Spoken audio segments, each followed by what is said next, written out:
Today on Animal Fact Files, we're talking about parrotfish. Sometimes it's blue, or green, it could be red too, and it might change color during its lifetime. A parrotfish isn't just capable of changing color, either, but more on this in a bit.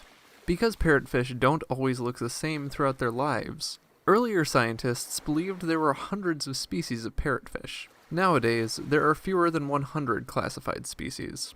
A parrotfish has fused teeth that form what looks like a parrot's beak, hence the name.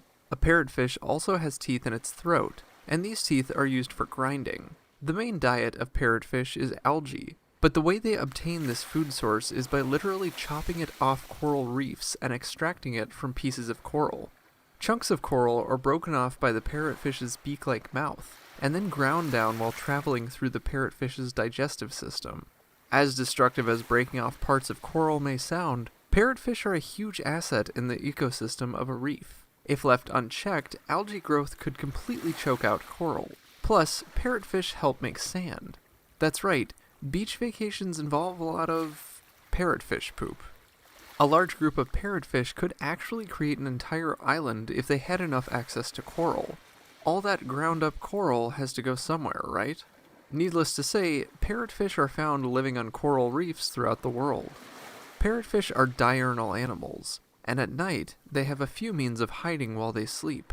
Some species will simply hide in the reef's small cracks and crevices. Others take to burrowing under the sand.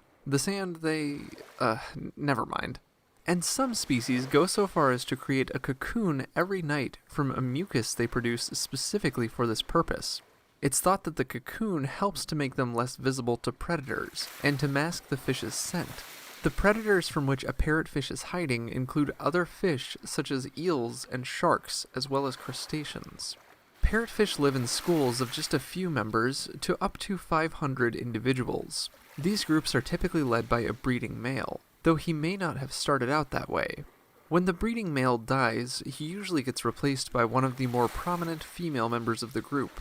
She will turn into a male and become the school's next leader. In parrotfish that school in this way, the male will individually reproduce with each of the females in his group. Conversely, in the parrotfish that don't do this, reproduction happens simply by many individuals releasing sperm and eggs at the top of the water column, which will be dispersed by tidal currents. It only takes 25 hours for the fertilized eggs to hatch, and the young take about 2 to 4 years to fully mature. They can grow up to 4 feet in length in their lifetime, depending on the species of parrotfish, and a parrotfish may live to be 5 years old or older. For more facts on parrotfish, check out the links in the description. Give a thumbs up if you learned something new today, and thank you for watching Animal Fact Files.